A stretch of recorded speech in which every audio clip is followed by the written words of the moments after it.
Christopher RUFO, the media is lying about CRT, parents of every race oppose teaching it in schools. Manchester, Connecticut teacher Jennifer Tafuto explains why she left her job, says curriculum was too divisive for young studentsEditors. Note, this column was first published in City Journal.Over the past year. The left-leaning media has peddled the narrative that an emotional constellation of white resentment, white fragility, white rage, and white fear drives opposition to critical race theory in America's public schools.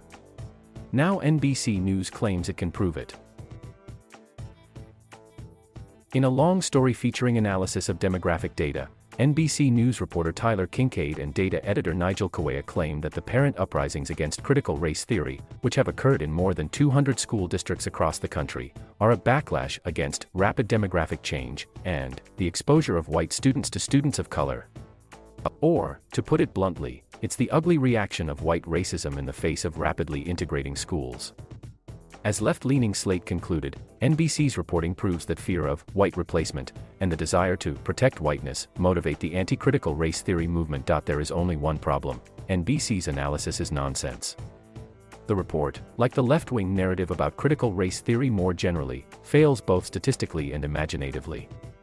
NBC News builds its narrative on the claim that many of the school districts facing backlash over equity initiatives are diversifying faster than the national average. The report provides data for 33 school districts, which undermine its argument in two ways. First, 1/3 of these districts have diversified slower, rather than faster, than the national average, and second, according to NBC News' own reporting, there have been anti-critical race theory protests in at least 220 school districts nationwide, which means that NBC failed even to analyze 85% of the evidence. But the NBC report, like almost all mainstream media coverage, fails an even greater imaginative test. These publications cannot imagine a world outside the framing of the 1960s civil rights era, comparing opposition to critical race theory with racial segregation, Jim Crow, and the Ku Klux Klan.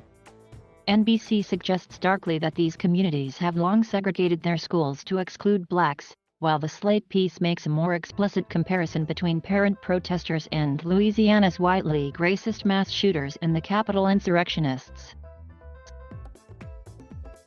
These comparisons fall apart after the most basic examination. Parents in Fairfax and Loudoun County, Virginia, whom the NBC News report cast in a negative light, aren't old-line racists and segregationists but educated, affluent, and diverse citizens in the elite suburbs surrounding Washington, D.C.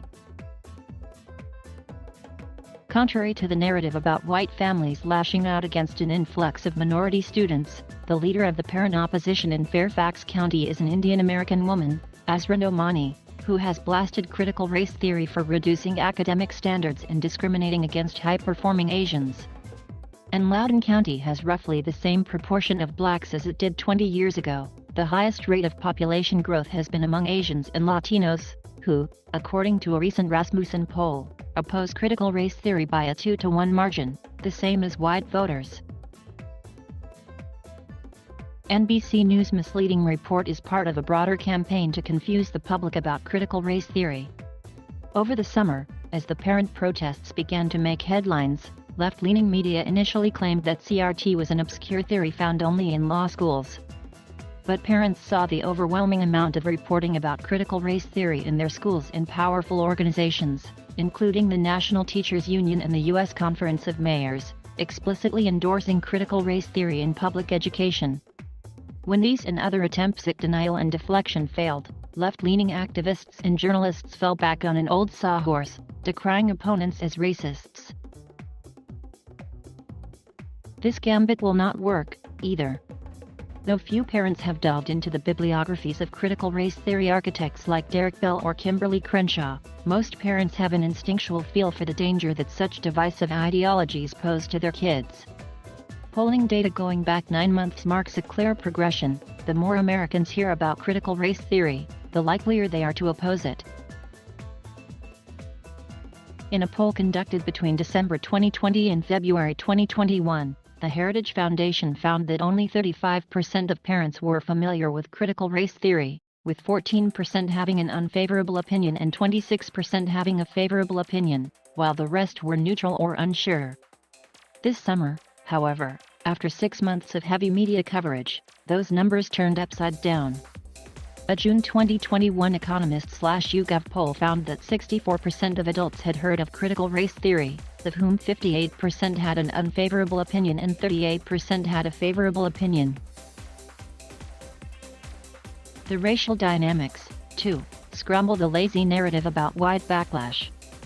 New data from Manhattan Institute and Echelon Insights, based on polling in America's fastest-growing cities, shows that parents oppose critical race theory in the public school curriculum by a massive 42-point margin, and a strong majority of Black and Hispanic parents oppose critical race theory and support removing concepts such as white privilege and systemic racism from the curriculum. The reality, Contra Slate and NBC News, is that most parents, including minorities, oppose critical race theory. Finally, opposition to critical race theory isn't strictly a conservative or Republican issue. For example, Loudoun and Fairfax counties, which NBC News painted as bastions of backward-looking conservatism, are in fact quite liberal. In 2020, voters in these two counties picked Joe Biden by a 25-point and 39-point margin, respectively. And yet, according to a Public Opinion Strategies poll, they oppose critical race theory in schools by an 8-point margin, and 59% of public school parents view the theory negatively. Americans have moved past the politics of the 1960s. They are tolerant, integrated, and in agreement that malicious racial theories of all kinds should stay out of the classroom. It's past time for the media to take note. Christopher F. RUFO is a senior fellow at the Manhattan Institute and a contributing editor of City Journal. Follow him on Twitter at @RealChrisRUFO and sign up for his newsletter.